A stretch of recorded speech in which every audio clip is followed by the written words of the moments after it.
Heading on over to Pick'em. We mentioned it a little bit in the last segment. This was a rough week for the boy. First one this season to lose a 10-point game. I had North Carolina or UNC. I don't know. Maybe they like to be called UNC. I don't know. Oh, wait. You missed Brooke. He had UNC as well. That he did. But you were on it. 10-point win for the boy. That was a big swing for me. What was it? What was the secret sauce? What did you see for that? Yeah. I just decided to go against you in that moment. That was it. Hold your shot, and you hit it. Other than that, I guess Brooke had a stinkier week than I gave him credit for. 6-4 week for him, 7-3 week for the two of us. But you got the tiebreaker there with the points. We all missed on Illinois. You and Brooke missed on Utah, missed on Nebraska, and then Brooke and I missed on Carolina. So very above midweek for the boys. I should have let you stick with Nebraska, you son of a bitch. You see, but then that's how we would have started the shows. You would have been like, "You fucker!" If you hadn't let us all pick Nebraska, that would have been the difference. Yeah, big Michigan fan over here. Yeah. Is this something? As soon as that game ended, Grant paid his fantasy dues. Is there something there? Oh yeah. So he was like, you should be thinking about me. He went to the Quinn concert on Friday night in Chicago, and he sent me the shirts, and I said, "Can you buy me 2 of them?" So right after the game was over, he Venmo requested me $80 to cover those shirts, and I texted him. I'm like, "I have no problem paying you the money that I owe you, but you could have let my body go cold first." So then he must have used that money to pay the dues. Yeah. Oh, I see. Okay, so he was already in Venmo. Yeah. Okay. I see. But a fresh slate here. Brooke's still in mourning, so we got his picks. We got TCU, Arizona State, USC, Illinois, Notre Dame, Arkansas, LSU, Ole Miss, Auburn, Texas A&M, Indiana, Iowa, Ohio State, Washington, Brigham Young University, or BYU, whatever they want to be called. It's their world. We're just living in it. Colorado, Alabama, Georgia, and Oregon, and Penn State. Emotionally, I hate that we have to stick with this Nebraska loss for 2 weeks. It is nice going into a Saturday thing, not having to worry about what the rest of my weekend's going to look like. Yeah, I agree. Something big just happened in this game. Oh, shit. Oh, it was 4th and inches on the goal line, and I think Lamar Jackson fumbled it. They definitely didn't get the touchdown. Needed the Ravens to get that, so the Lions would maybe start throwing the football. But yeah, no, it is, and it feels like it's kind of like an off week almost. Like I don't have to be locked in. I can kind of do whatever and keep track of the games. Clearly, I'm going to be sitting on my ass watching them, but it's nice to know that I could do something different if I wanted to. This would be I wouldn't say this would be the apple picking weekend. There's some bangers on. But I guess Alabama, Georgia, Oregon, and Penn State aren't until prime time. So maybe this is the apple picking weekend.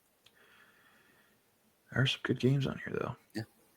So we'll start as normal. Start with our most confident, work our way down to least confident. Okay. And I'll get us started. I like taking a page out of Brooks' book. Yeah, it's got to be that one. Yeah. It's got to be that one. Is that where you're going to? Yeah. And if somehow Iowa wins this game, then we don't deserve to have a football team because that means we're just going to lose to Iowa. So I tell you what, I feel a lot worse about that Iowa game today than I did Friday or before Friday. I don't. 9-point game. What are we thinking? Okay, 9-point game. Let's go. Whoa. You lose something there? I was like, okay, this is my moment to get rid of this thing. I got it. He's locked in on the spreadsheet. Paying attention to little old me. Let's go Notre Dame over Arkansas by 9-point game.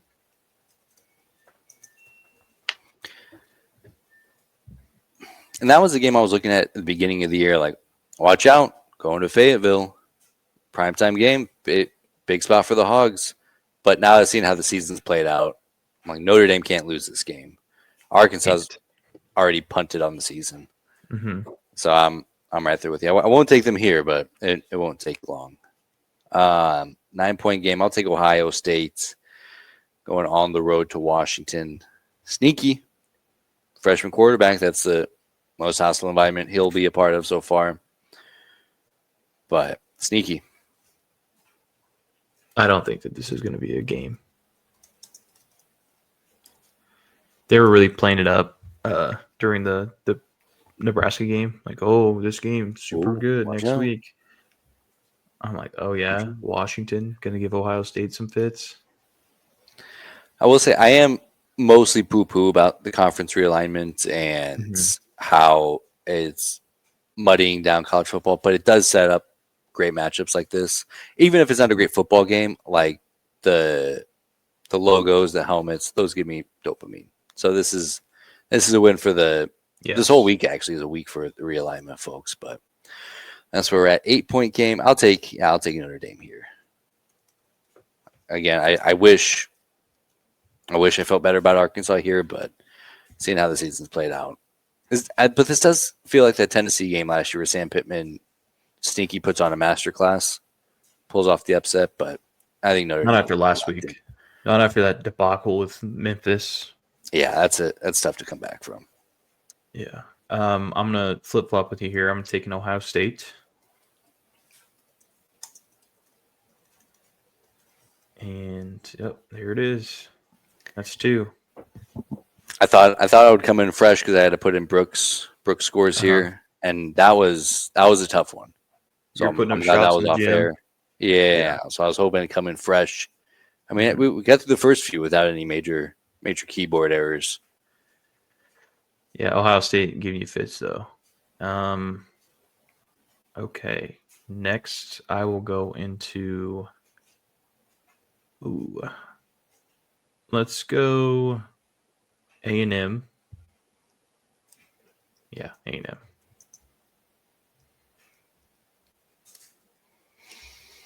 Is there going to be a point where we talk about everybody who's left Nebraska over the last couple of years being better off, or are we? Not all of them. Again, not all of them. I mean, well, there are players for sure that aren't better off, but I'm thinking Tony White, I'm thinking Scott Frost, I'm thinking Trev Alberts. I was really hoping to get some good hate watching in, and hasn't. There's still time. There's still time. It's early. It's early. All right, so you got 7 points for Texas A&M. I'm going to go to one of our big dogs. I'll take Georgia here for my 7-point game. If nothing else, and this is just how my brain works in general, like there's no way that they lose to Kalen DeBoer in back-to-back years. There's just no way that Kirby Smart lets that happen. That would be tough. That'd be a tough loss. That'd be a tough draw. And then, oh boy, I'll take TCU here for 6 points. I mean, Arizona's picked up some fine wins, but this feels like a TCU coming out party. Put Arizona State in the CFP grave. Oh, okay. That's a big one. Let's go BYU.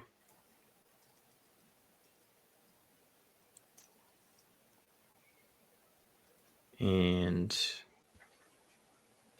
Arizona State. There it is. There it is. The line in the sand has been drawn. Where are we at? 5-point game. I'll take Texas A&M here. Okay.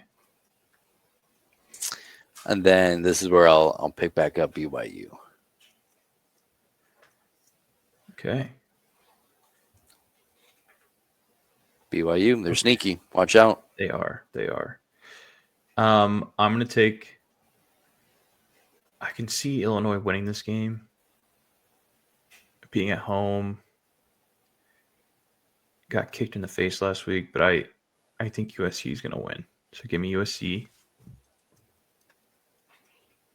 And then now I already know this is wrong, but there's something in me that's telling me Ole Miss.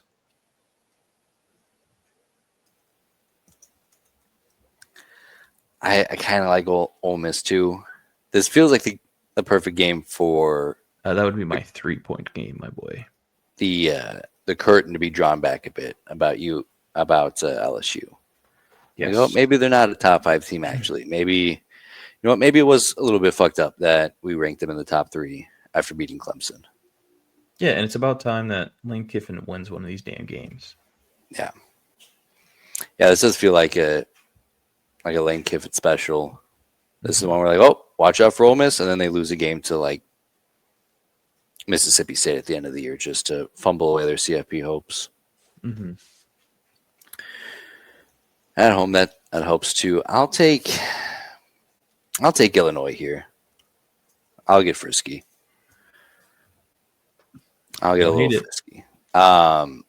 Just in the sense, I think if they lose competitively against Indiana, I probably pull the trigger on the USC road game. Is also an 11 a.m. kickoff, for whatever that's worth.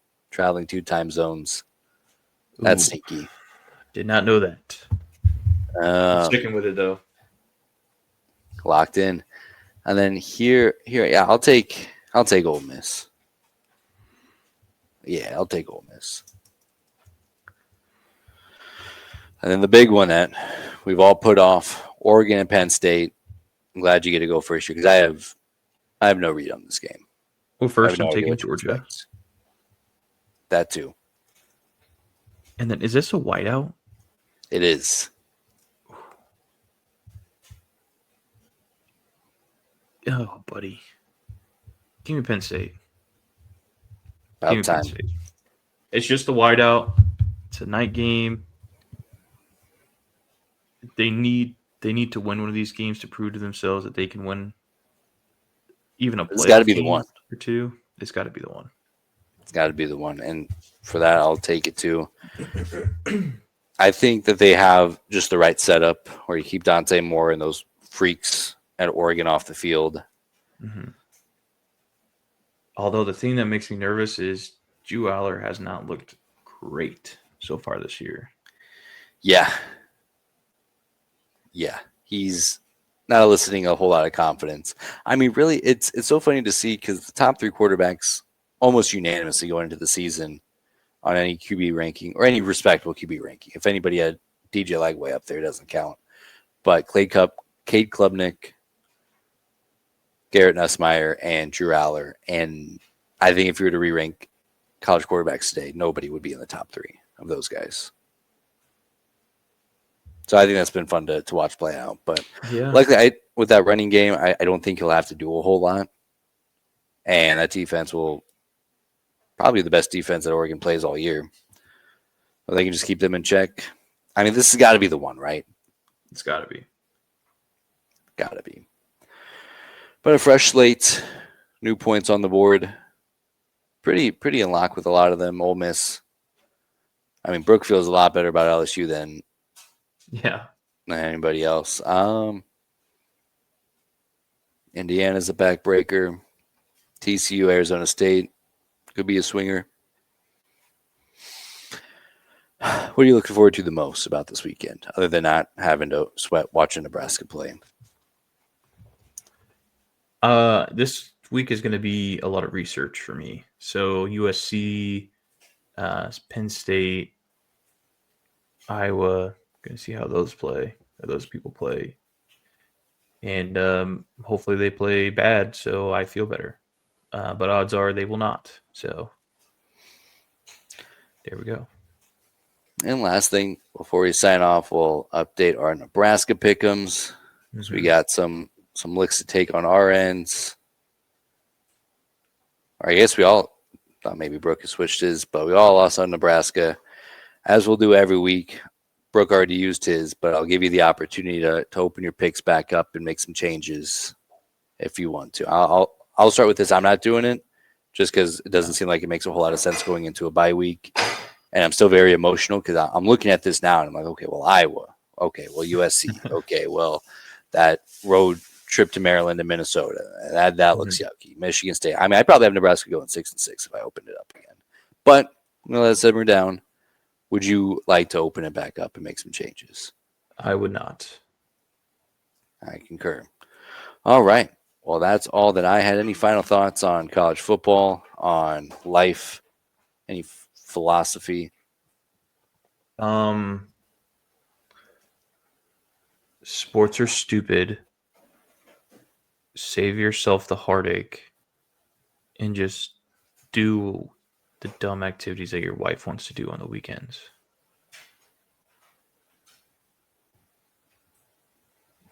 I think that's a peaceful life. Yeah. Go Big Red. Go Big Jamison Williams. 14 more fantasy points. That's all I need. I'm not feeling great about it. Go Big Red. You're not getting there.